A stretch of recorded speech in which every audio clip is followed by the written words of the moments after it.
Je meurs le cœur léger, car je mesure l'immensité de l'œuvre accomplie par nos soldats, nos femmes, nos ouvriers et notre jeunesse. Cette contribution est unique dans l'histoire.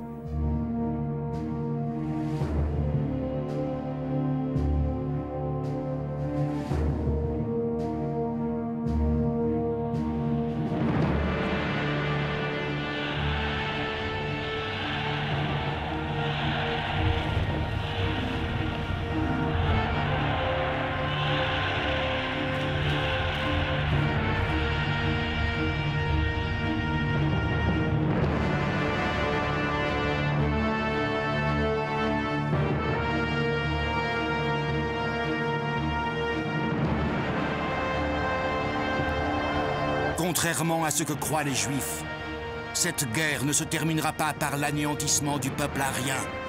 Elle se terminera par l'extermination des Juifs.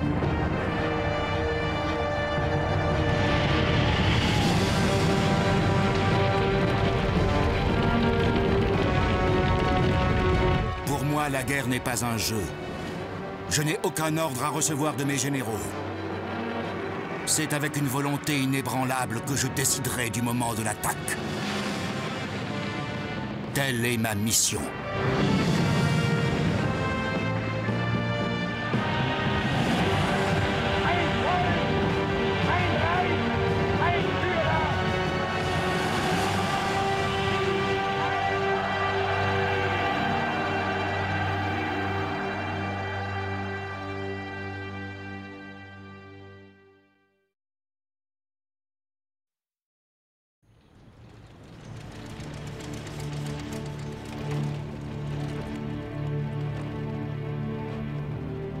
Depuis la fin de la Première Guerre mondiale, le peuple allemand subit les conséquences de la défaite.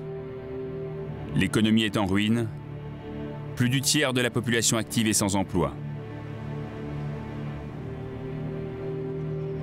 L'un de ses ouvriers au chômage se souvient.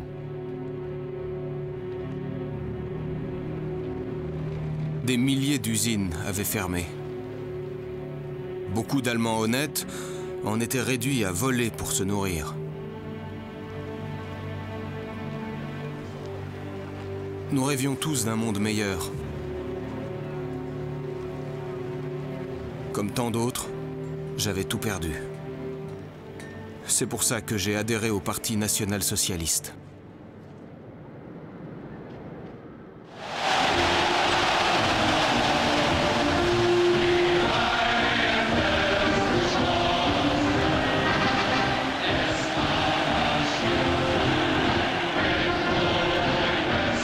Septembre 1934. Le Parti national-socialiste est au pouvoir depuis sa victoire aux élections il y a 20 mois. Aux fêtes de la moisson de Buckeberg, des dizaines de milliers d'Allemands viennent acclamer leur nouveau dirigeant, le chancelier et Führer, Adolf Hitler. Le peuple allemand vit dans une misère atroce. Il faut vaincre le chômage. Que le peuple nous accorde 4 ans avant de juger et que Dieu Tout-Puissant bénisse notre action. Une institutrice, Louise Solmitz, assiste au rassemblement.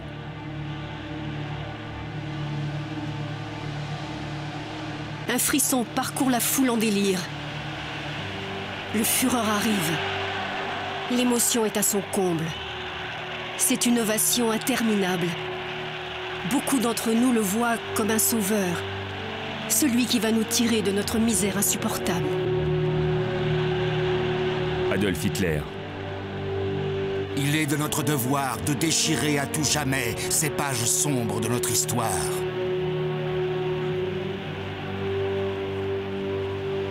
De la misère, de la détresse, de l'indigence va renaître un nouveau Reich allemand.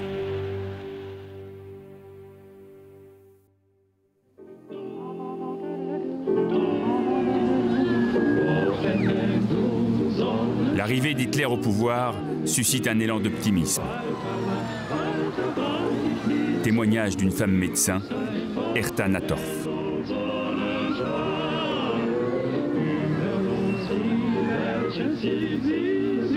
Hitler est chancelier. On ne parle plus que de ça. La liesse est générale, bien que l'inquiétude se lise sur certains visages. Mais tous s'accordent à dire que désormais, ça va changer.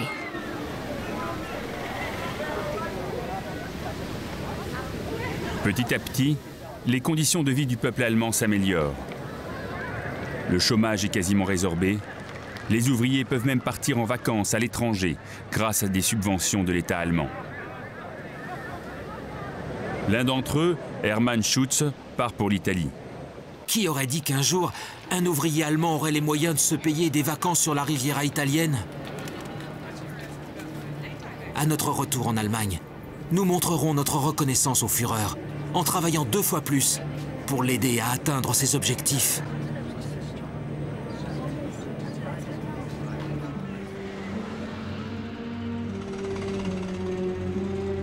En Allemagne, les nazis font taire toute opposition politique. La police et les tribunaux sont placés sous l'autorité du Führer. Le pouvoir est entièrement aux mains d'Hitler. Vous ne pouvez pas tous me voir, et je ne peux pas vous voir tous. Mais vous me sentez proche de vous, et je vous sens proche de moi. Nous sommes ensemble, et nous formons l'Allemagne. Septembre 1935. Hitler proclame de nouveaux décrets qui font des Juifs allemands des citoyens de seconde zone. On donne aux enfants des cours d'éducation raciale. C'est tout particulièrement à son nez que l'on reconnaît le juif. De profil, on dirait le chiffre 6. On voit à ses yeux que c'est un être fourbe. Les juifs sentent souvent mauvais. Si vous avez le nez assez fin, vous pouvez sentir le juif.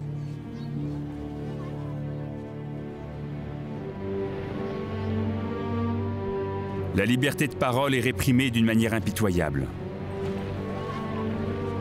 Des dizaines de milliers de personnes sont jetées en prison, comme le journaliste Stefan Laurent, qui a osé dans son journal émettre des critiques contre le Führer. J'écris de la cellule numéro 24. Dehors, une nouvelle Allemagne est en train de naître. Ils sont des millions à s'en réjouir. Hitler promet à chacun exactement ce qu'il désire. Mais lorsqu'ils reviendront à la raison, ils se rendront compte qu'ils se sont laissés mener en bateau et qu'on les a bernés.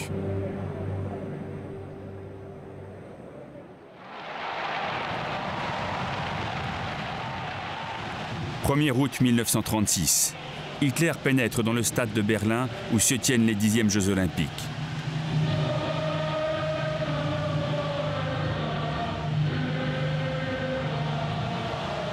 Il est décidé à faire de ces Jeux une vitrine de sa nouvelle Allemagne.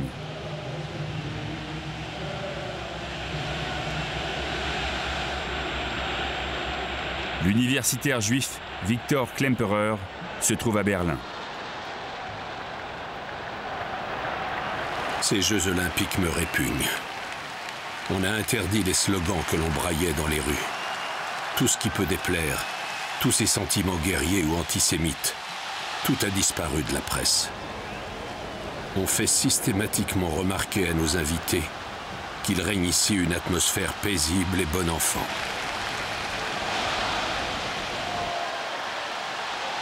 Les Allemands raflent la plupart des médailles.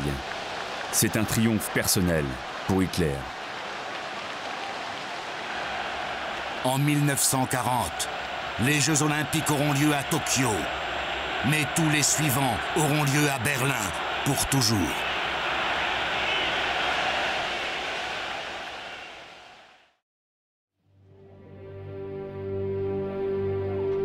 Trois semaines après les Jeux Olympiques, Hitler rencontre un ancien Premier ministre britannique. Il accueille Lloyd George dans son chalet de montagne de Berchtesgaden, en Bavière.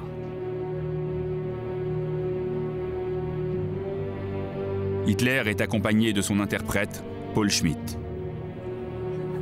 Hitler était ravi qu'un homme d'État mondialement connu vienne lui rendre visite. Nous étions tous assis à une table près de la fenêtre. Il s'est mis à parler sur un ton exalté de ce qu'il avait vécu pendant la Grande Guerre, du temps où il était simple soldat. « J'ai souvent dû faire face aux Anglais », disait-il. Lloyd George est tellement impressionné par Hitler qu'il publie dans un journal le récit de sa rencontre. Hitler ne rêve pas d'une Allemagne qui menace l'Europe. Les Allemands ont perdu toute envie d'entrer en conflit avec nous. Comme la plupart des hommes politiques européens, Lloyd George n'a rien perçu du cynisme d'Hitler. Après cette rencontre, le Führer adresse une note secrète à ses ministres. Le monde est en marche vers un nouveau conflit. Il est vital que notre armée devienne la meilleure du monde, sans quoi c'en sera fini de l'Allemagne. Nous avons 4 ans pour préparer la guerre.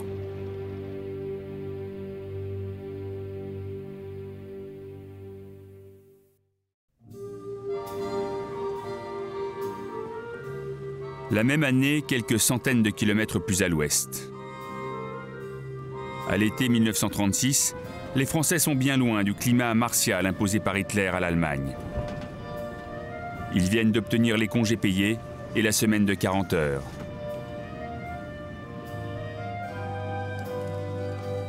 À Paris, une génération d'intellectuels et d'artistes veut encore croire au bonheur et à l'insouciance, en dépit des signes alarmants en provenance d'Allemagne.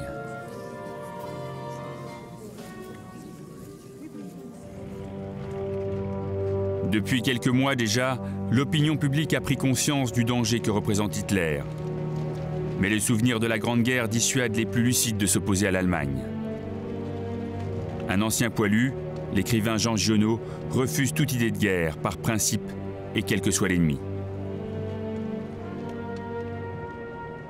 Je ne peux pas oublier la guerre. Je la revois. Je la sens. Je l'entends. J'ai peur. Je tremble.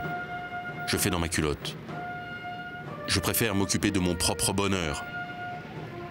Je ne veux pas me sacrifier. À la tête de l'État français, les gouvernements se succèdent sans politique claire vis-à-vis de l'Allemagne. 3 ans après l'arrivée d'Hitler au pouvoir, la France relance ses programmes d'armement.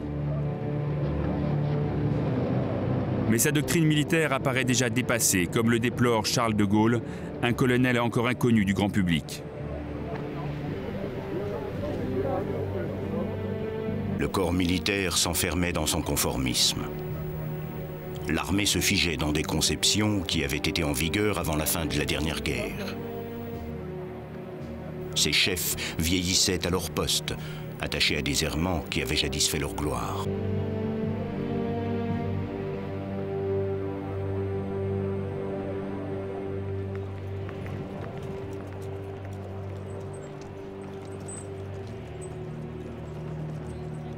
Munich, juillet 1937.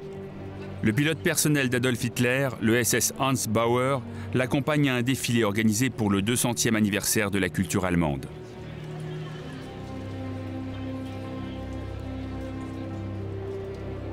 Bauer a l'autorisation de filmer Hitler et la foule qui l'acclame.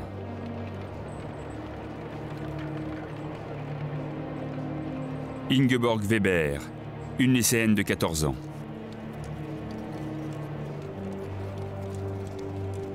Les 4 ans que le Führer nous avait demandés sont écoulés. Que les choses ont changé en Allemagne. Les communistes ont disparu. Il n'y a plus de chômage. Grâce au Führer, nous avons retrouvé notre fierté.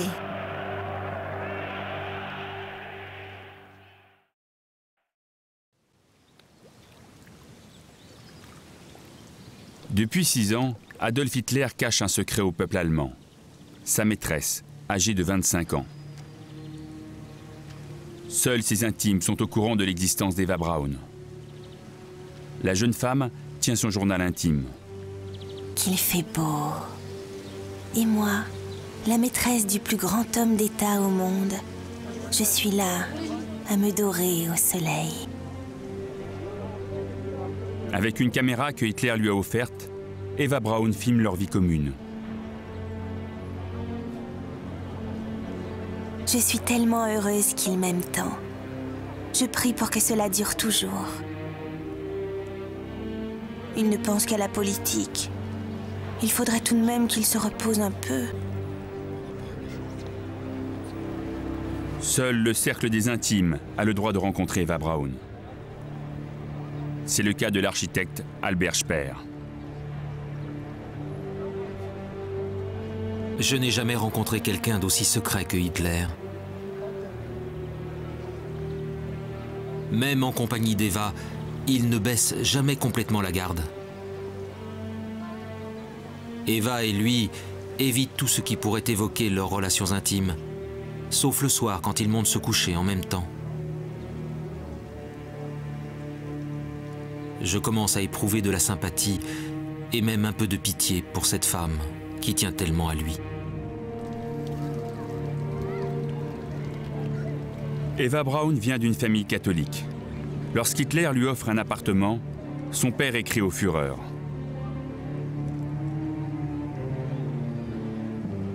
Excellence, je me trouve dans la position extrêmement délicate d'avoir à vous exprimer mon mécontentement. Je considère que la garde exercée par les parents sur leurs enfants jusqu'à leur mariage est un devoir sacré. C'est là ma ligne de conduite. Je vous prie de demander à Eva de regagner le foyer familial. Veuillez agréer, Excellence, l'expression de mes sentiments respectueux. Fritz Braun. Mais Eva Braun intercepte la lettre. Le Führer ne la lira jamais. La maîtresse d'Hitler a toujours l'air heureuse. Elle est au centre de l'attention des visiteurs. Mais les quelques fragments qui nous sont parvenus de son journal intime sont souvent d'une tonalité bien différente. Quand il dit qu'il m'aime, cela signifie seulement qu'il m'aime au moment où il le dit. C'est comme toutes ces promesses qu'il ne tient jamais. Je suis horriblement malheureuse. Je vais finir par acheter des somnifères. Comme ça, je n'aurai plus à souffrir. Eva Braun a déjà fait 2 tentatives de suicide. Mais Hitler refuse obstinément de l'épouser. Un homme d'une grande intelligence a besoin d'une femme qui soit fruste et idiote. Laisser une femme se mêler de mon travail, quelle idée. Pendant mon temps libre, je veux avoir la paix. Jamais je ne me marierai. C'est exactement comme au cinéma. Lorsqu'un acteur se marie, il perd une partie de son mystère aux yeux de ses adoratrices. Il n'est plus leur idole.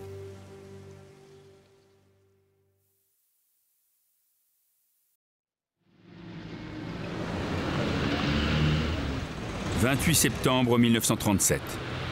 Les Berlinois se préparent pour la visite officielle du dictateur italien Mussolini. Hitler est en train de constituer une alliance militaire en Europe.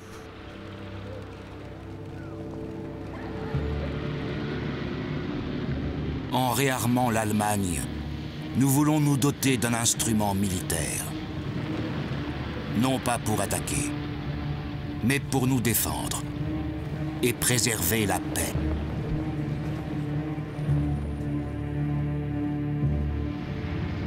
Hitler fait défiler sa nouvelle armée devant son allié fasciste. Aux côtés des 2 dictateurs, son interprète, Paul Schmidt.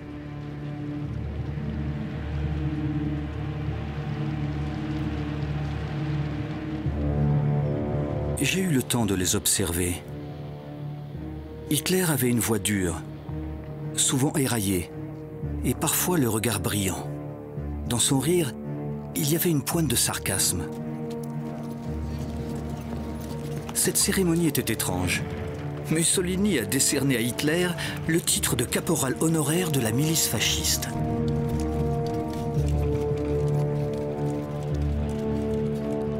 Hitler va aussi signer un pacte avec le Japon. Cette alliance en place, il peut passer à l'étape suivante.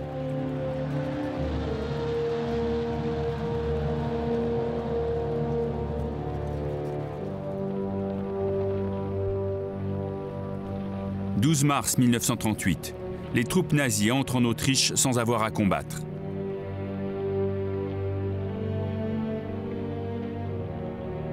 Hitler est né en Autriche.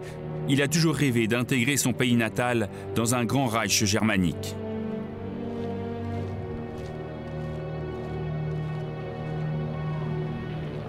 Karl Tizian est soldat dans l'armée autrichienne. Nos chefs nous demandent de n'opposer aucune résistance aux troupes allemandes. Que Dieu protège l'Autriche. Les rues sont noires de monde. Partout, on hisse des drapeaux à croix gammée. Hitler nous dit qu'il nous a sauvés des communistes. Et du coup, tout le monde prend le parti des vainqueurs. Un mois plus tard, les Autrichiens ratifient par référendum l'annexion de leur pays. Hitler jubile.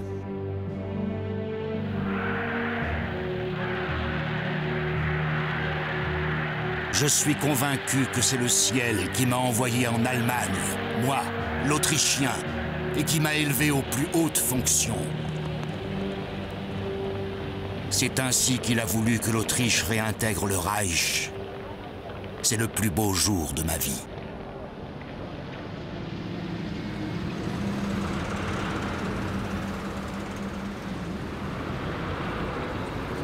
Il ne faut que quelques semaines pour que les Juifs de Vienne subissent les conséquences du retour d'Hitler, le sauveur de l'Autriche. Une étudiante juive de 24 ans, Edith Hahn, assiste impuissante aux premières persécutions. Les nazis posent des écriteaux sur les boutiques juives pour interdire aux clients d'y entrer. Quiconque n'obéit pas se fait tabasser, tuer ou déporter en camp de concentration.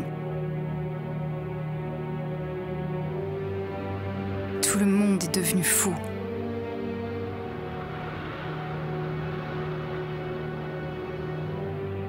Ils nous détestaient à la naissance. Ils nous détestaient dans leur jeunesse. Et maintenant que le vernis de la civilisation a sauté, il n'y a plus rien qui nous protège de leur haine.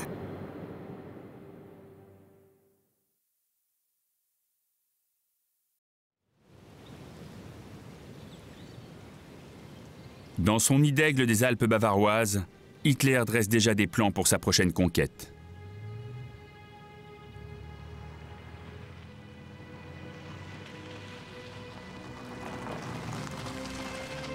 Le chef de la propagande nazie, Joseph Goebbels, écrit « C'est maintenant le tour de la Tchécoslovaquie. Le Führer est fantastique, un vrai génie. Il passe des heures devant la carte, à réfléchir. Il est ravi que les Tchèques se montrent aussi bornés. Il va pouvoir les réduire en miettes. Dire qu'ils ne se doutent pas de ce qui les attend. Les pauvres imbéciles. »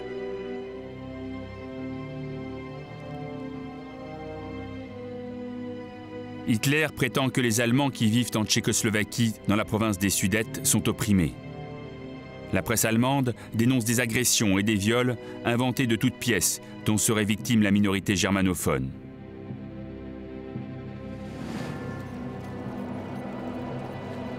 On signale des mouvements de troupes allemandes.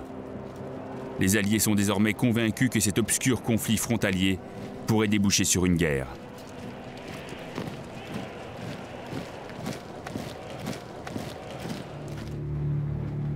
La France notamment prend peur.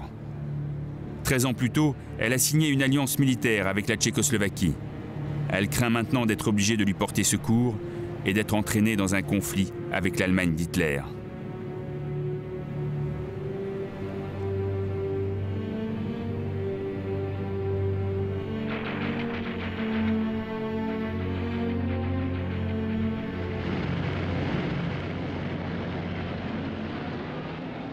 Pendant le rassemblement annuel du parti nazi, on annonce que toute négociation avec le gouvernement tchèque a été rompue.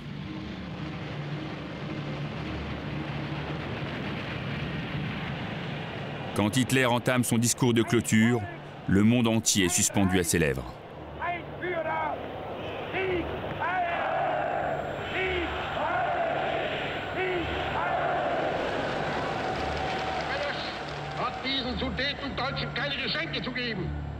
Sie haben das Recht, ein eigenes Leben zu beanspruchen, genauso wie jedes andere Volk. J'exige le droit à l'autodétermination pour les 3,5 millions d'Allemands de la région des Sudètes. C'est à eux de décider librement à quel pays ils appartiennent. J'exige que l'on cesse d'opprimer les Allemands de Tchécoslovaquie.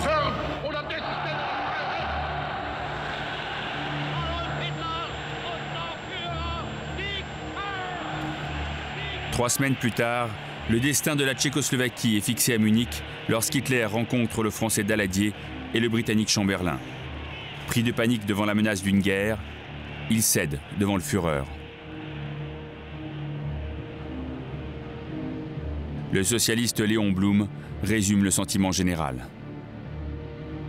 La guerre est probablement écartée, mais dans des conditions telles que je ne puis éprouver de joie et que je me sens partagé entre un lâche soulagement et la honte. Les troupes d'Hitler sont autorisées à entrer dans les territoires sudètes. Elles n'essuient pas un seul coup de feu.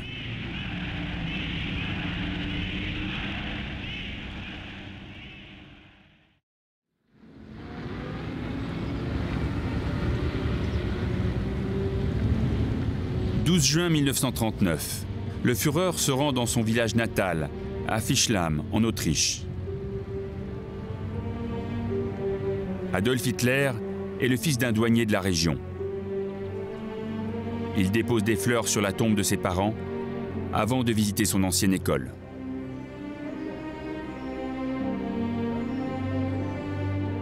C'est ici que sont nés mes premiers idéaux. Au contact des plus durs de l'école, je me suis forgé un caractère trempé. C'est ici que j'ai développé mes talents d'orateur lors de violentes disputes avec mes camarades. Les prés et les bois étaient mes champs de bataille. Pour le 50e anniversaire d'Hitler, une femme écrit dans un journal de la ville.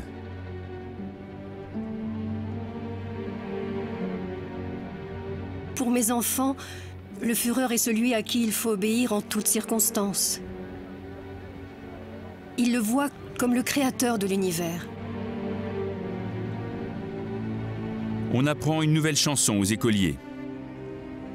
Adolf Hitler est notre sauveur, notre héros.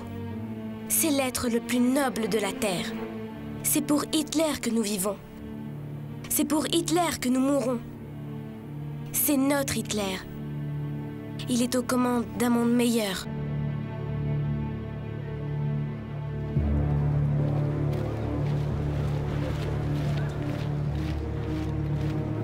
Dans toute l'Allemagne, des milliers de nouvelles recrues prêtent serment au Führer. L'aide de camp d'Hitler, le lieutenant-colonel Schmundt.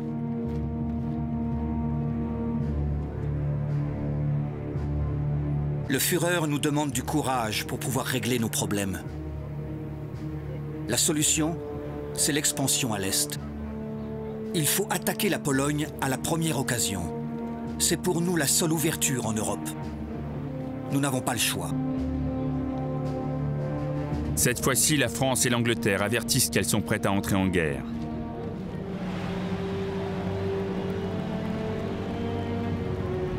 La menace n'est pas prise au sérieux. Goebbels, chef de la propagande, s'en prend tout particulièrement à l'Angleterre. Nous savons que ces imbéciles d'Anglais sont trop faibles et trop lâches pour nous arrêter. Le Führer pense qu'ils ont un des pires gouvernements qui soit. Ils vont laisser tomber la Pologne. Ils ont d'autres problèmes à régler. Ils ne vont rien faire, c'est sûr.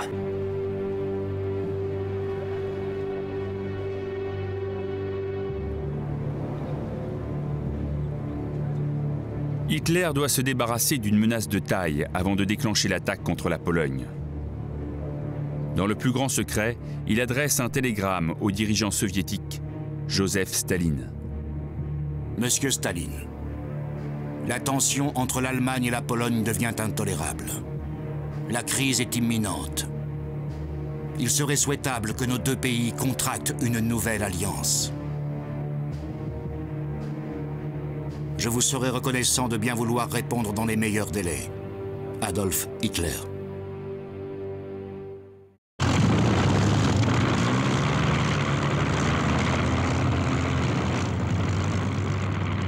« 48 heures plus tard, Staline donne sa promesse de ne pas s'opposer à Hitler. Plus de 2 millions d'hommes attendent que le Führer donne l'ordre d'attaquer. Hitler est sûr de lui.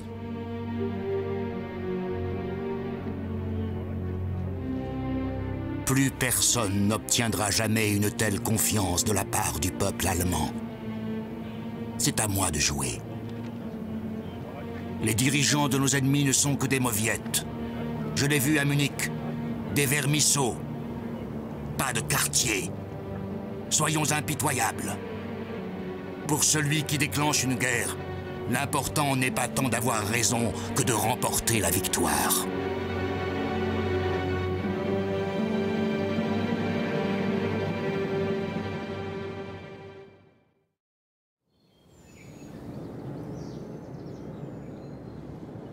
Le 1er septembre 1939, au petit matin, l'armée allemande attaque la Pologne.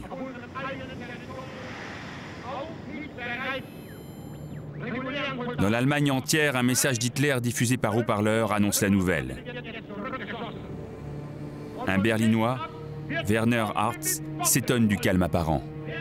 Les rues sont désertes. On ne voit aucun soldat. Il n'y a pas de foule en liesse, contrairement à la guerre de 14. Cette fois-ci, la guerre a démarré en silence, comme dans le brouillard. En attaquant la Pologne, Hitler déclenche un nouveau conflit mondial. 2 jours plus tard, Paris et Londres se déclarent en état de guerre avec l'Allemagne.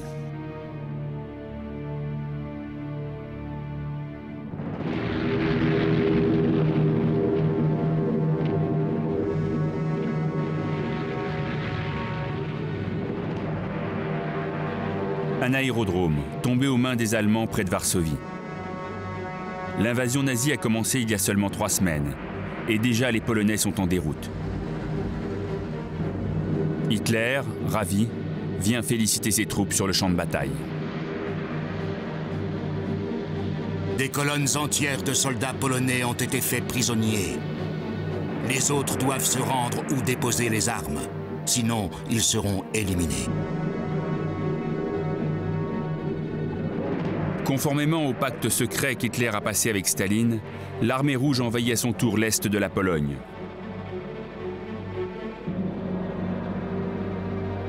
Les Polonais refusent de se rendre. Hitler lance son aviation et ses chars sur la ville de Varsovie. Le soldat Gerhard Meyer. Le soldat Gerhard Meyer. Nous avons croisé des milliers de réfugiés dans des carrioles. Les habitants s'enfuient. Notre artillerie s'en est donnée à cœur joie.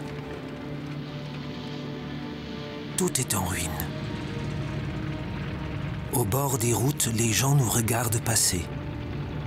On lit la haine dans leurs yeux.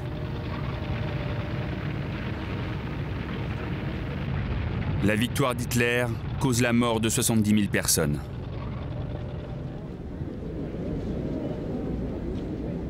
La Pologne disparaît en tant qu'État.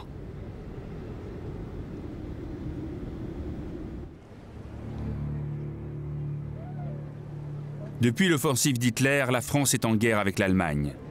La mobilisation générale surprend les Parisiens à la fin de l'été et ravive les souvenirs de la guerre de 14. Que nous réserve Hitler? Déjà, les alertes aériennes se succèdent dans la capitale. Selon les autorités, les attaques au gaz contre la population pourraient être dévastatrices. Et malgré tout, la guerre semble si loin. À Paris, une jeune romancière, Simone de Beauvoir, note dans son journal. Les gens avec leurs masques, leurs airs importants, les cafés calfeutrés, pour l'instant on dirait une farce. On ne sent pas encore que c'est vraiment la guerre. La question est de tuer le temps. On attend quoi? L'horreur de la première bataille?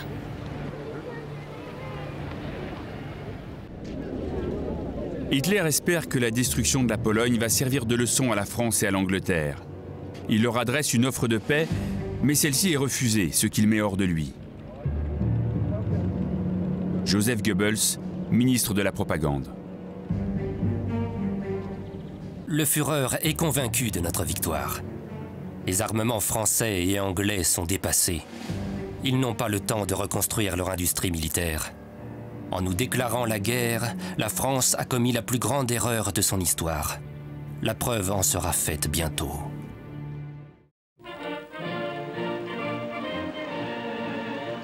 De nombreux militaires français, eux aussi, sont convaincus de la victoire. Depuis la Grande Guerre, ils ont la réputation d'être les meilleurs soldats du monde. 2 millions d'hommes vont rejoindre la frontière et les fortifications de la ligne Maginot, réputée imprenable. À l'arrière, leurs femmes qui les remplacent pour les travaux des champs sont rassurées par les nouvelles du front.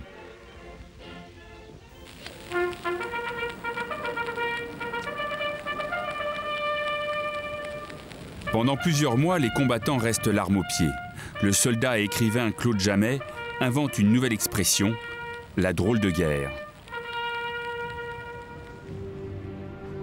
C'est une drôle de guerre, sans hostilité. Rien, rigoureusement rien, depuis que l'état de guerre est officiellement déclaré. Pas un coup de canon. Pas un seul coup de feu, nulle part. Certains officiers, comme le général Lafargue, s'inquiètent. Nos unités se mettent à végéter sans but défini. Elles se bornent à monter la garde en attendant la permission de relève. Ces craintes sont justifiées.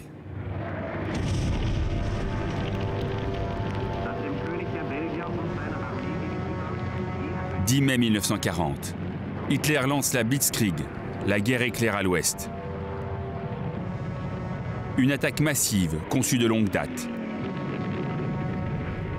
L'armée allemande contourne la ligne Maginot et fonce vers le nord de la France. Les Alliés sont pris par surprise.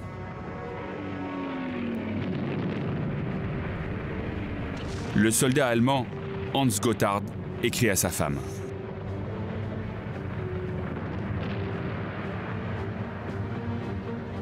Ma chère épouse, comment décrire ce que je vis?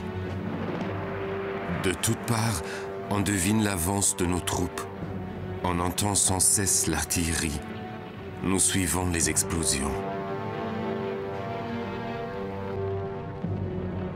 En 15 jours à peine, l'armée allemande a mis les Alliés en déroute. Après la drôle de guerre, c'est la débâcle. Les erreurs de l'état-major renforcent la panique. Les chars français sont aussi nombreux que les chars allemands, mais ils sont disséminés sur la ligne de front.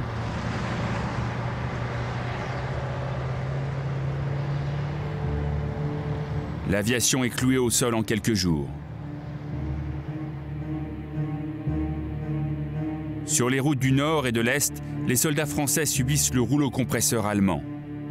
Jean Cazin, de la 87e division d'infanterie, est de ceux-là. Depuis 2 jours, les Boches attaquent avec opiniâtreté.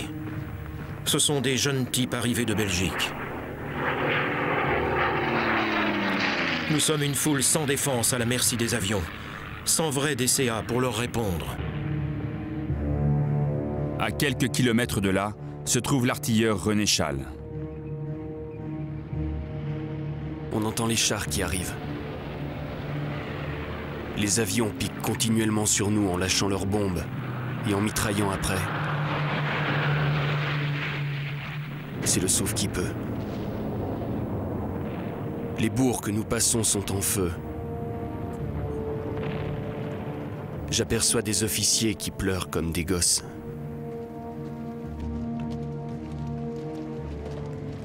100 000 soldats français vont mourir au combat. Près de 2 millions, dont l'artilleur René Châle, seront faits prisonniers.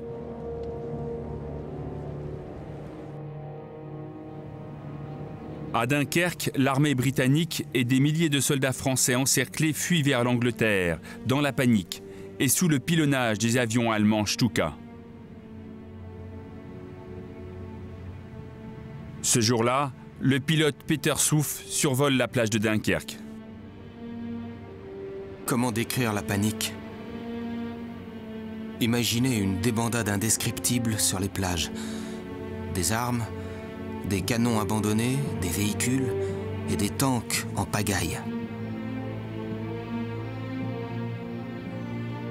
La chute de Dunkerque nous a livré d'un seul coup les côtes belges et françaises. Après cette première bataille, la France se retrouve totalement isolée. Ce sont désormais les civils qui fuient devant les troupes d'Hitler. 8 millions de Français sont sur les routes. Jean Cazin. Les colonnes de réfugiés encombrent la route, fuyant Paris et sa banlieue. En attendant que le passage des ponts leur soit autorisé, des files d'autos stationnent. Certains attendent depuis 4 jours.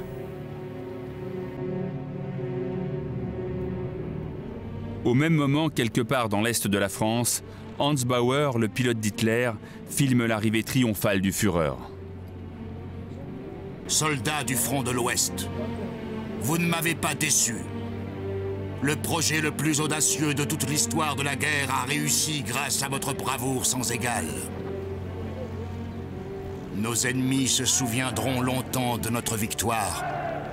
Que cela leur serve de leçon. Hitler est au fait de ses ambitions. Rien ne semble pouvoir lui résister. Mais pour certains soldats allemands, cette victoire a un arrière-goût amer. Le soldat Hans Gotthard écrit à sa femme. Ma chère épouse, je me sens affreusement mal. Nos troupes se comportent maintenant avec une cruauté enfantine. Lorsque nous aurons gagné la guerre, j'imagine tous les discours enthousiastes auxquels nous aurons droit sur les qualités de l'état-major et sur le moral des troupes. Mais rien n'est plus faux. Si nous avons gagné, c'est seulement par notre cruauté. C'est le cœur serré que je vous dise aujourd'hui qu'il faut cesser le combat. Je me suis adressé cette nuit à l'adversaire. 17 juin 1940, le maréchal Pétain, nouveau chef du gouvernement, s'adresse aux Français. Il vient de demander l'armistice à Hitler. L'armée allemande entre dans Paris. Le commissaire de police, Fernand Dupuis, assiste aux premières heures de l'occupation. Les premières divisions nazies font leur apparition à l'Étoile.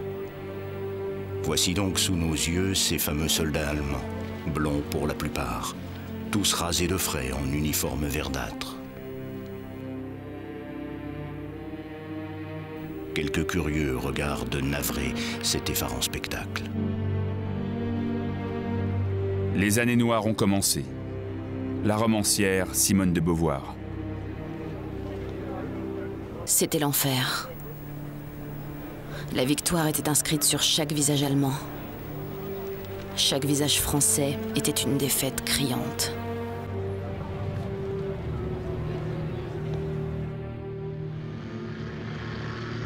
Deux semaines plus tard, le 28 juin à 6 h du matin, Hitler lui-même entre dans Paris. Paris est la plus belle ville d'Europe. Et c'était mon rêve de la visiter. Mais Berlin, notre capitale, doit devenir beaucoup plus belle encore. Je me suis souvent demandé s'il ne fallait pas détruire Paris. Mais quand nous aurons terminé Berlin, Paris ne sera plus qu'une ombre. Alors, cette destruction sera devenue inutile.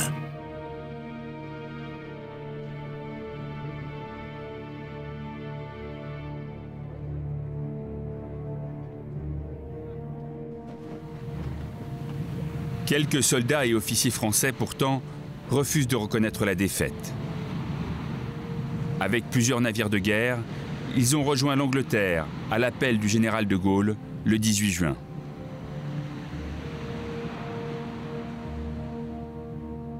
Moi, général de Gaulle, j'invite tous les militaires français des armées de terre, de mer et de l'air, où qu'ils se trouvent actuellement. Raymond Drone, 32 ans, est l'un des premiers à s'engager dans la France libre. Vive la France, libre! J'avais fait mes études en Allemagne. Je savais ce qu'était le nazisme. Je me suis dit qu'il ne fallait jamais tolérer ça chez nous. J'étais décidé à continuer le combat n'importe où. J'ai entendu De Gaulle et je me suis dit, voilà la voie à suivre.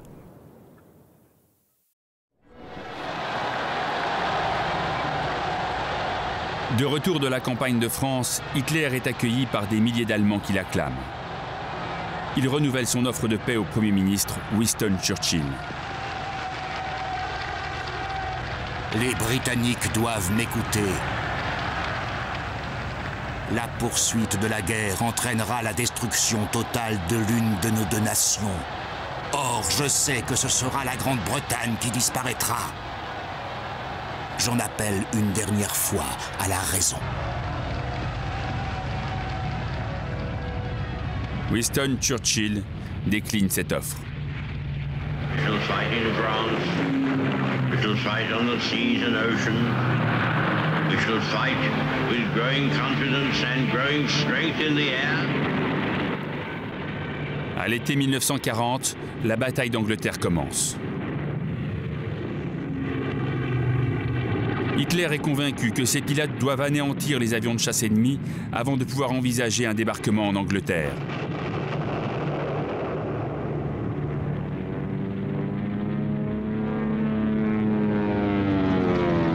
Mais cette fois-ci, l'aviation allemande est tenue en échec. Le pilote, Ulrich Steinhilper, écrit à ses proches. J'ai abattu mon 4e Spitfire, mais cela m'a coûté un excellent pilote. La veille, nous avons eu des victimes à 3 reprises. Mon ailier aussi s'est fait tuer. Sur l'équipage d'origine, nous ne sommes plus que 12. Les Anglais ont un nouveau moteur sur leurs avions, nous avons du mal à suivre. Une semaine plus tard, Ulrich Steinhilper est abattu à son tour en survolant l'Angleterre.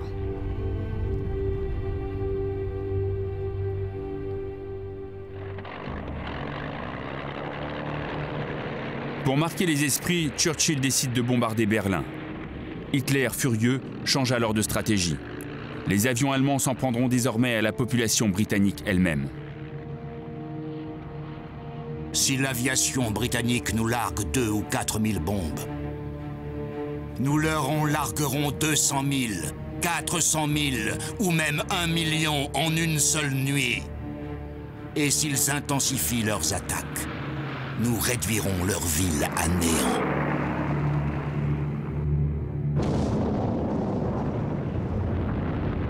Les pilotes d'Hitler attaquent l'Angleterre jour et nuit. En 9 mois, les bombardements font plus de 40 000 morts. Mais les Britanniques ne cèdent pas.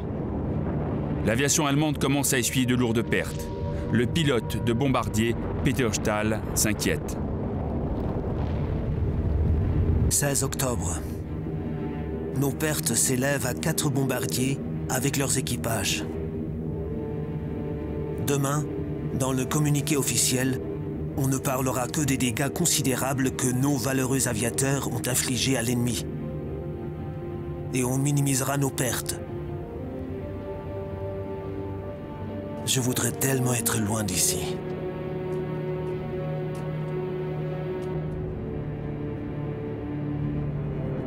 En mai 1941, Hitler sait que la bataille d'Angleterre est perdue. Pour la première fois, il a trouvé un ennemi à sa taille. Je ne suis pas homme à abandonner un combat que j'ai entamé. J'ai déjà su le montrer. Et je le montrerai une fois encore à Churchill.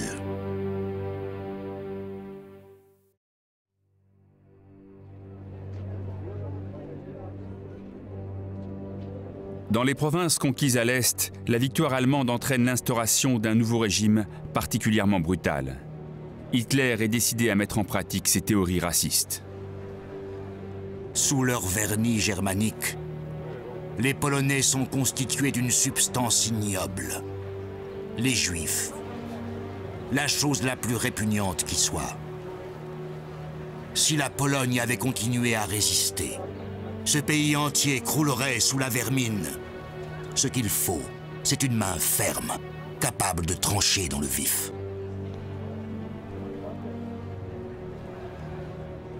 Hitler oblige tous les Juifs à porter un brassard qui les distingue des autres.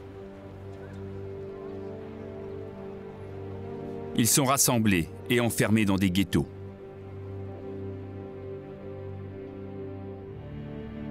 Le plus grand se trouve à Varsovie, la capitale de la Pologne.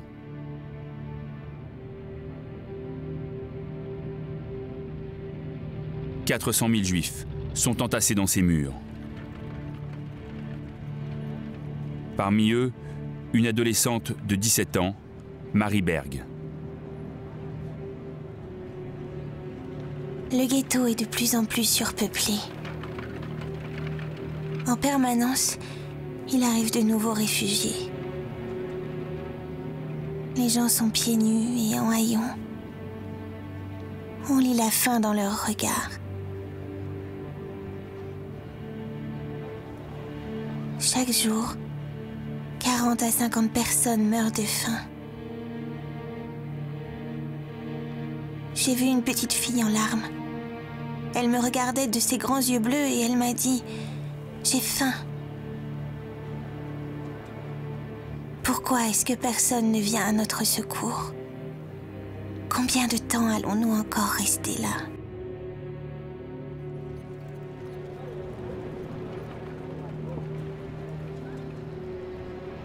Fin 1942, près de 300 000 hommes, femmes et enfants ont déjà été déportés du ghetto de Varsovie vers le camp de la mort de Treblinka.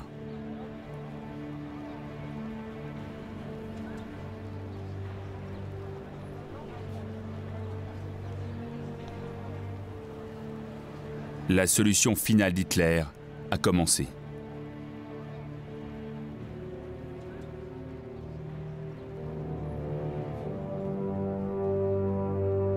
Elle va être mise en œuvre dans toute l'Europe occupée, notamment en France. Dans des trains de marchandises comme celui-ci, plus de 70 000 Juifs sont déportés vers les camps de concentration d'Hitler, avec le soutien des autorités françaises. 2500 d'entre eux reviendront des camps.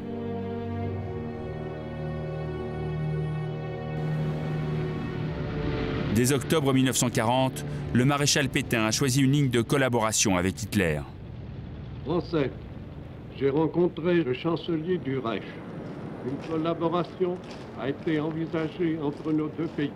La France accepte de figurer dans la nouvelle Europe dont rêvent les nazis. Dans le cadre d'une activité constructive du nouvel ordre européen que j'entre aujourd'hui dans la voie de la collaboration. La France est coupée en deux. Le régime de Vichy garde le contrôle de la zone libre au sud. Les nazis occupent le nord et la façade atlantique. Ils s'y comportent en vainqueurs.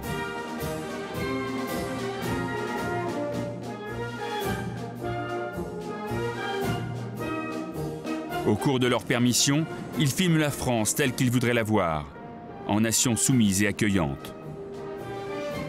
L'armée de Hitler apprécie la douceur de vivre à la française.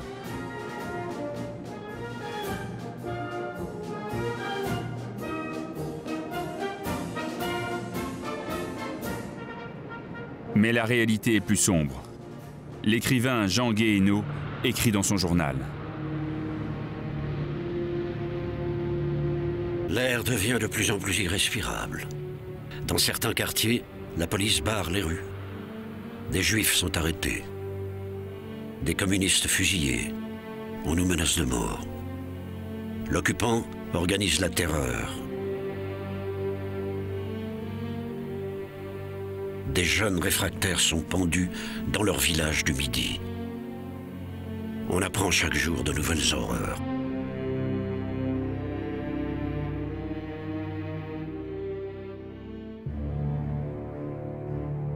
Hitler a échoué devant l'Angleterre, mais il contrôle une grande partie de l'Europe. Il donne alors ses ordres pour préparer une nouvelle guerre, dirigée cette fois-ci contre son allié, l'Union soviétique. Le général Halder, chef d'état-major, est enthousiaste. Le Führer dit que si nous arrivons à vaincre l'URSS, la Grande-Bretagne aura perdu son dernier espoir de remporter la guerre. Nous devons donc détruire la Russie. Mais d'autres généraux allemands commencent à douter des capacités d'Hitler, comme le général Warlimont, chef adjoint des opérations. Nous nous dirigeons vers une guerre sur 2 fronts, une chose que nous étions parvenus à éviter jusqu'à présent. Il nous faudrait quelqu'un pour tenir tête au Führer. Mais qui?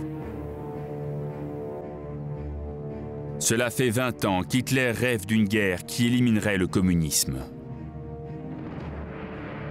Le communisme représente un danger considérable pour notre avenir. Il faut oublier toute solidarité entre soldats. Ceci est une guerre d'élimination.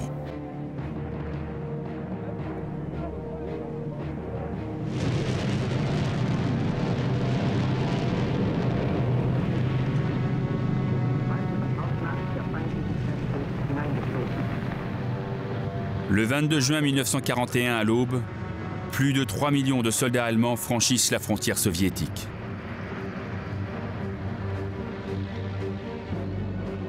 Le traité passé entre Hitler et Staline est rompu. L'opération Barbarossa a commencé.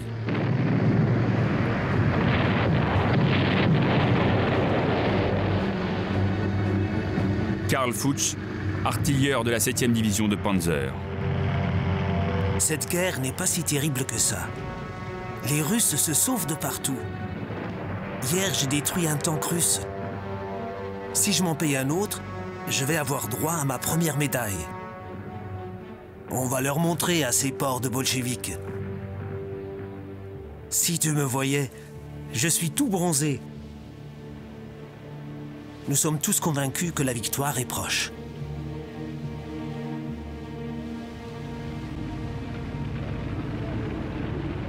Au fil des mois, des milliers de soldats soviétiques sont faits prisonniers. Un officier allemand écrit à sa femme. Chère Hannah, le nombre de prisonniers augmente de jour en jour. C'est notre bataillon qui s'en charge. On en exécute sur place. Ce n'est pas trop dur à faire car on se dit qu'ils ont tué des soldats allemands. Je te demande de ne pas lire ceci à notre fils.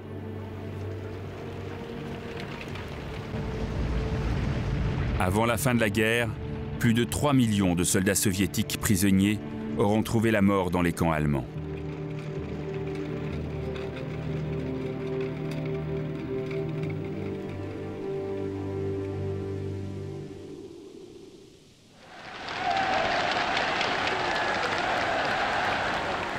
« 26 août 1941, Hitler se rend sur le front de l'Est. L'armée rouge est en déroute, des territoires entiers de la Russie sont passés sous la coupe d'Hitler. Il revendique à l'Est un espace vital pour les Allemands et veut s'inspirer de l'Empire britannique. La Russie sera pour nous ce que l'Inde est à l'Angleterre. Je voudrais tant faire comprendre aux Allemands que nous avons un besoin vital de cet espace. Tirons des leçons de l'expérience coloniale anglaise. Il s'agit de partager un gâteau, d'être les premiers à l'administrer, à le diriger et à l'exploiter. Mais Hitler et ses généraux ne parviennent pas à vaincre l'armée rouge avant le début du terrible hiver russe. Il faut interrompre l'opération Barbarossa. C'est alors que Hitler apprend que ses alliés, les Japonais, ont bombardé la flotte américaine à Pearl Harbor. Nous sommes le 7 décembre 1941. Hitler a désormais un nouvel ennemi, les États-Unis. Rien ne nous fera douter. Je suis le Führer d'un Reich qui durera 1000 ans. Churchill et Roosevelt sont dans leur petit monde aux mains des plutocrates. En coulisses, les Juifs tirent les ficelles. Moi, j'ai tout mon peuple derrière moi.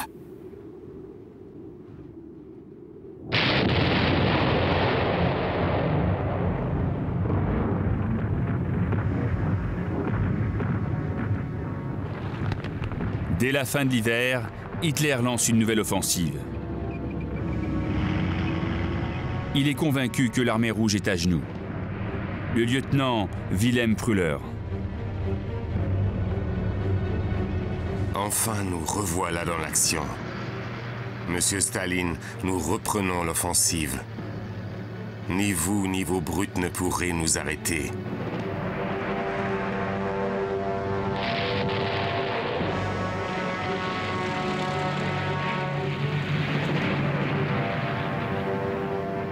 On entend un vacarme assourdissant. Des explosions, un vacarme sans fin. Tout est dans le brouillard.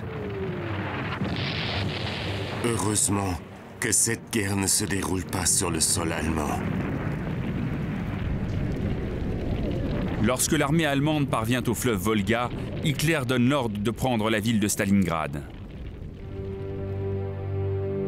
Les soldats allemands sont à plus de 2000 km de chez eux, terriblement exposés. Les généraux suggèrent au Führer de se replier. Cela rend Hitler furieux.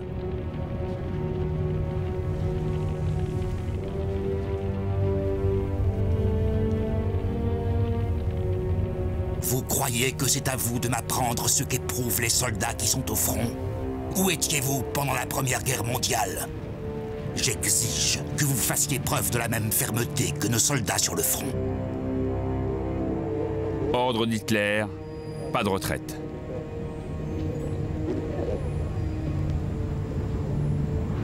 Trois mois plus tard, l'armée rouge prend en tenaille plus de 200 000 soldats allemands à Stalingrad.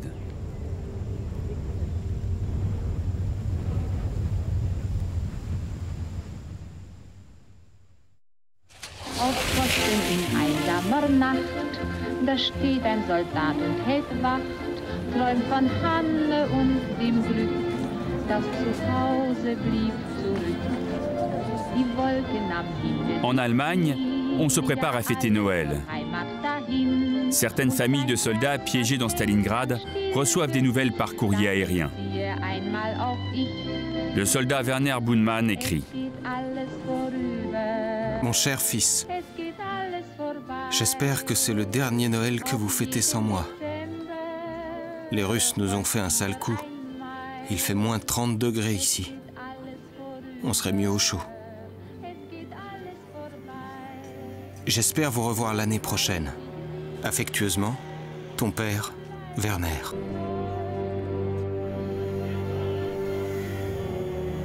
Cinq semaines plus tard, les 90 000 survivants de l'armée allemande à Stalingrad finissent par se rendre. 80 000 d'entre eux mourront en captivité en Union soviétique. Le soldat Werner Bunmann est de ceux-là.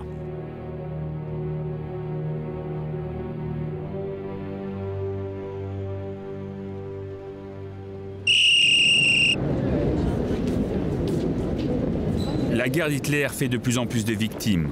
On enrôle désormais les vieillards et les adolescents pour défendre la patrie allemande. Journal intime de Wolfgang Findeisen, 15 ans.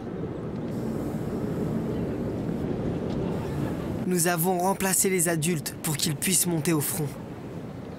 Avant, c'était des vrais soldats qui maniaient ces canons. Nous sommes de garde 24 heures sur 24 et c'est formidable. Ça nous change de l'école. On n'est plus des enfants maintenant. On est devenus des hommes.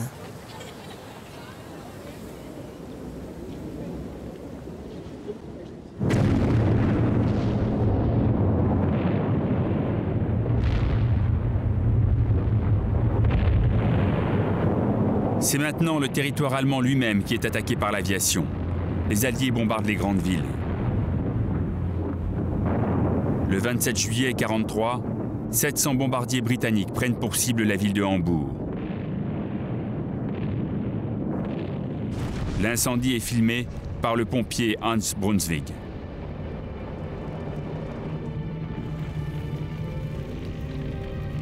On dirait un orage sans pluie. La chaleur de l'incendie est insoutenable. Il y a des gens par terre dans la rue. Je voudrais leur venir en aide, mais ils sont déjà morts. Au petit matin, Hambourg est une ville fantôme. Les rues de Hambourg sont jonchées de corps brûlés, dont il ne reste parfois que le squelette, ou même un petit tas de cendres.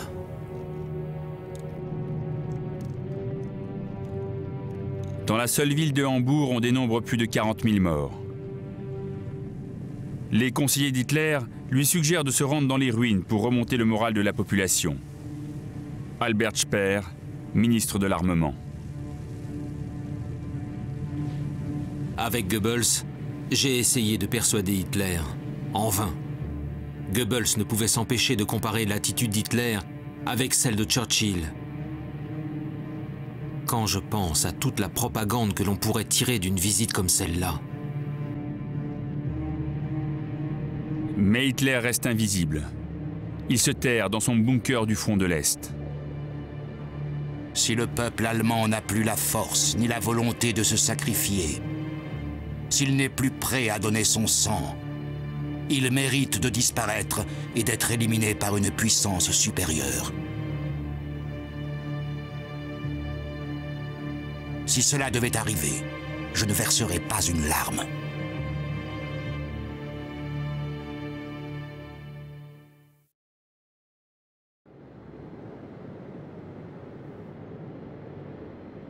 Caché dans les forêts d'Allemagne orientale, voici le QG secret d'Hitler, la tanière du loup. Un vaste complexe d'immeubles camouflés dans les arbres et de bunkers souterrains.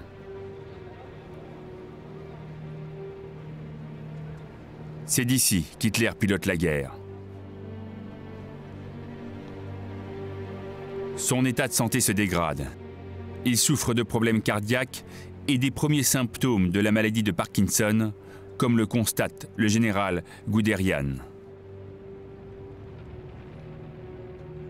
Hitler a beaucoup vieilli depuis la dernière fois que je l'ai vu.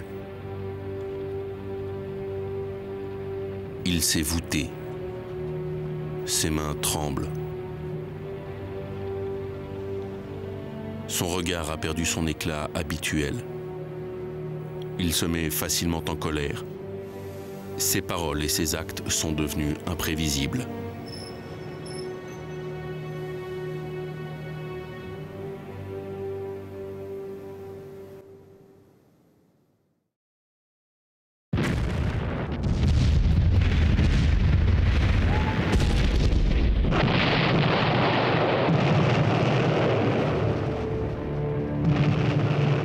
« 6 juin 1944 à l'aube.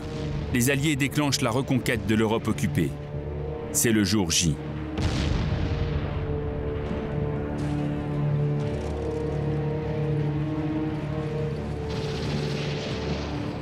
Paradoxalement, Hitler est ravi d'apprendre la nouvelle.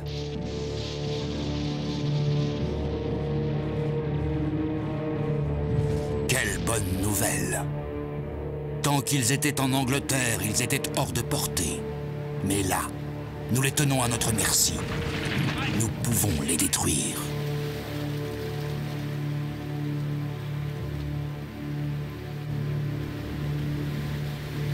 Mais en 24 heures, les lignes sont enfoncées. Les soldats de Hitler sont débordés par la machine de guerre alliée. À Ouistreham, le fusilier marin Marcel Labat débarque avec les Français libres du commandant Kieffer. La haine du Boche nous tient tous au cœur. Ils ont torturé, assassiné beaucoup des nôtres. Ils ont affaibli la France. Ils veulent notre mort à tous. Et c'est pourquoi il faut en finir avec eux. Au soir du 6 juin, 7000 soldats alliés sont morts, dont Marcel Labat. Mais les armées alliées imposent désormais leur rythme aux troupes d'Hitler.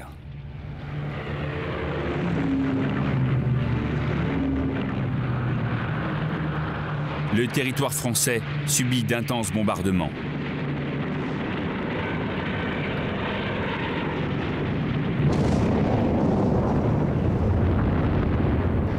« 20 000 civils vont mourir sous les bombes. Une petite fille de 12 ans, Réjeanne Le Proust, note ses impressions dans un cahier d'école. Un violent bombardement nous réveille. Tout vibre. On a l'impression que l'église va s'effondrer. C'est effrayant. L'intérieur de la maison n'existe plus. Seule la maçonnerie a résisté. Maman dit que nous sommes venus ici chercher la mort. Mais quelques jours plus tard, quand elle aperçoit le premier soldat allié, Réjeanne s'écrie.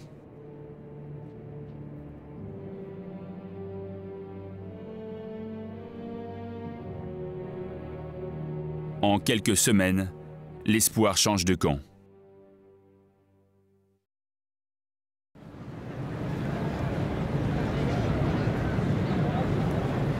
En Allemagne, on apprend qu'une bombe a explosé dans la tanière du Loup, en Prusse orientale. Un groupe d'officiers a conspiré contre Hitler.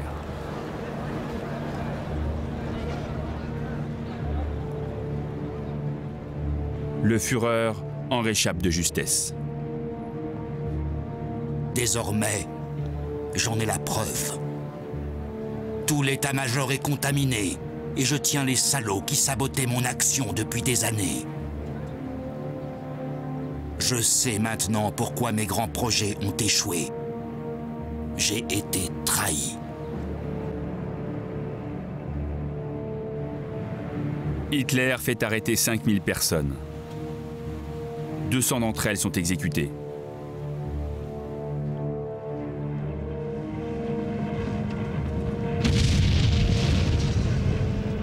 L'armée allemande est attaquée sur tous les fronts. Hitler place maintenant tous ses espoirs dans une nouvelle arme.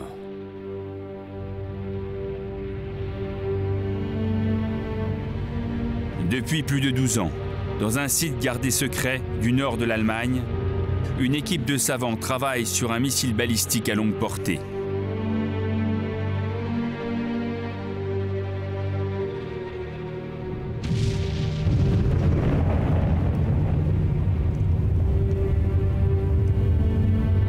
Le premier lancement est filmé en couleur. Le chef de l'équipe de chercheurs, le général Dornberger, le montre à Hitler.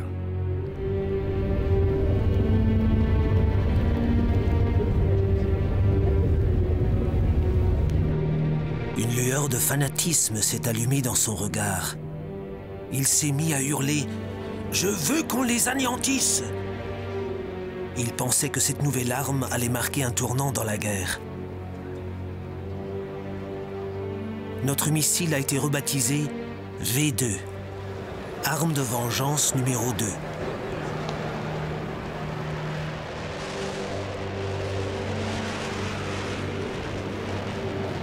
« 1300 V2 sont tirés sur Londres, tuant près de 3000 personnes. Mais on est loin de la menace d'anéantissement. C'est même le contraire qui est en train de se produire. Le Reich allemand est maintenant cerné par les Alliés et les Soviétiques. Les forces françaises d'Afrique du Nord et les troupes américaines ont débarqué en Provence. La résistance intérieure leur prépare le terrain. FFI et FTP harcèlent les troupes allemandes. Marseille et Paris se soulèvent contre l'occupant.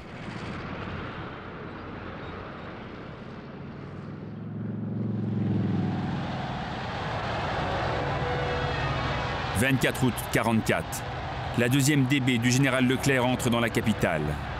Dans l'un de ses chars, le capitaine Raymond Drone des forces françaises libres. La population se précipitait sur nos voitures. Tout couvert de poussière et de gasoil, on n'était pas beau, mais on nous embrassait quand même. La porte d'Italie a été rapidement submergée par une marée humaine. On avait longtemps rêvé de libérer le pays. Et là, on réalisait ce rêve. Refusant une nouvelle fois toute idée de retraite, Hitler a ordonné au général von Choltitz de détruire Paris. Mais le gouverneur allemand choisit de se rendre au général Leclerc. Pour la première fois depuis 4 ans, le drapeau français flotte sur la capitale.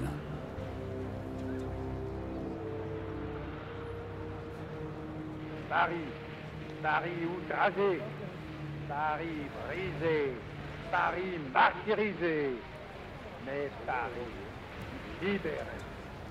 Le général de Gaulle est à Paris. Mais la guerre est loin d'être terminée.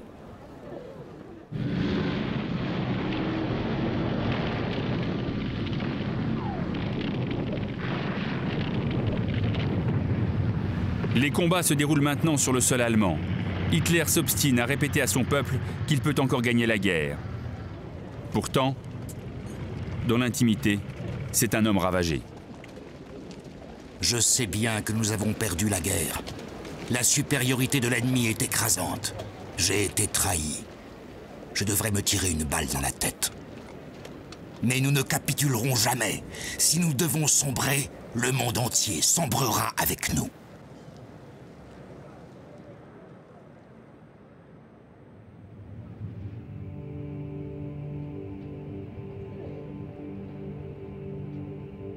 Le 11 avril 1945, plus de 2 mois après la libération d'Auschwitz par les Soviétiques, les Alliés entrent dans Buchenwald.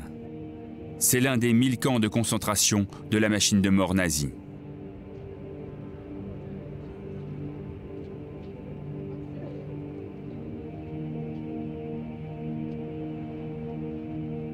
Udo Dietmar est l'un des rares survivants. À Buchenwald, on avait atteint le comble de l'horreur. Les gens mouraient de faim.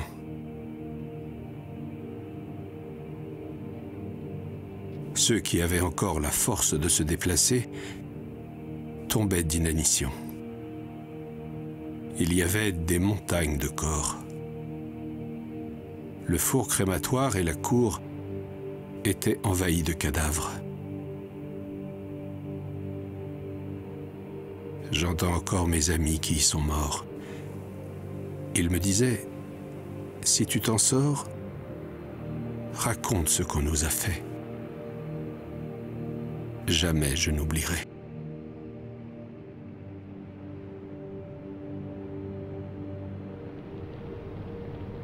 Les Américains rassemblent les habitants du village voisin et les obligent à venir voir les atrocités qui ont été commises en leur nom. Renate Simon est l'une de ces villageoises. Elle a 18 ans. Je n'en croyais pas mes yeux. On avait empilé les cadavres.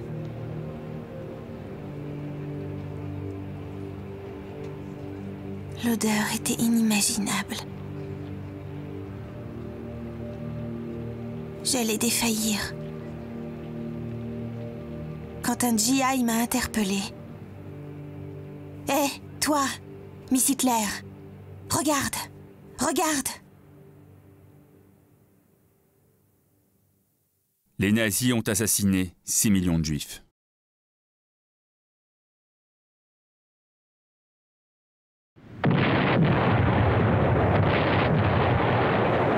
Avril 1945, l'armée rouge arrive sur les rives du fleuve Oder, à 100 km de Berlin.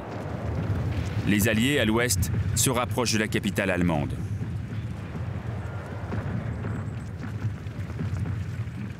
Depuis son bunker souterrain du centre de Berlin, Hitler donne l'ordre de défendre la capitale à tous les hommes en état de se battre,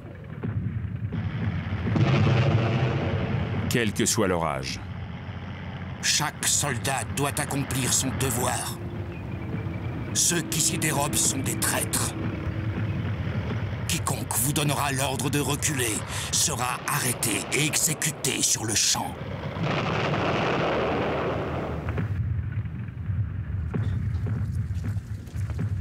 Les Alliés disposent d'une supériorité écrasante à plus de 5 contre 1. Les forces du Reich sont anéanties. Le 21 avril, les Russes entrent dans Berlin.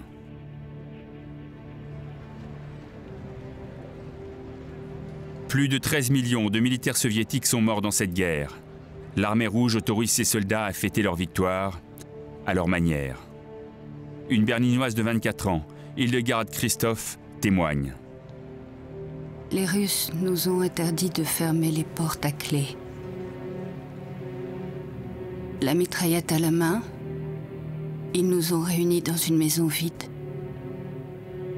où ils avaient traîné d'autres jeunes femmes.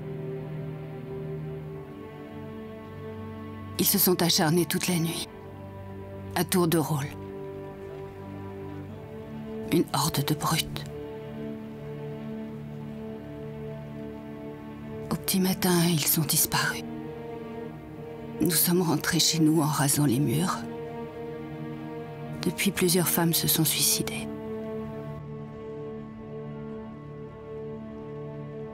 Plus d'1 million d'Allemandes sont violées.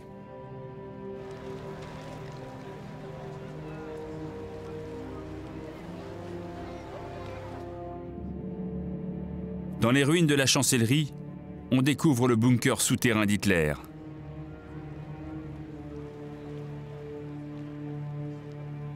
Mais il est vide. Hitler a finalement épousé sa maîtresse Eva Braun et il s'est suicidé. Afin de ne pas avoir à subir la honte d'une capitulation, mon épouse et moi-même choisissons la mort. Nous voulons être immédiatement incinérés. On ne retrouvera que quelques ossements calcinés au milieu des gravats. La guerre voulue par Hitler est enfin terminée.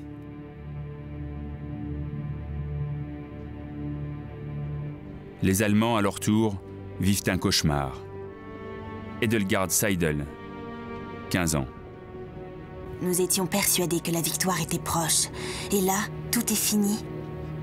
Allons-nous être détruits à notre tour, nous, l'un des peuples les plus cultivés de la Terre? C'est une honte dont nous ne nous remettrons jamais. La guerre a fait 50 millions de victimes. Avant de se suicider, Hitler a rédigé son testament politique. Ni moi, ni personne en Allemagne ne voulait de cette guerre. Ce sont les hommes politiques étrangers, juifs ou travaillant pour les juifs, qui l'ont provoquée. Je meurs le cœur léger car je mesure l'immensité de l'œuvre accomplie par nos soldats, nos femmes, nos ouvriers et notre jeunesse. Cette contribution est unique dans l'histoire.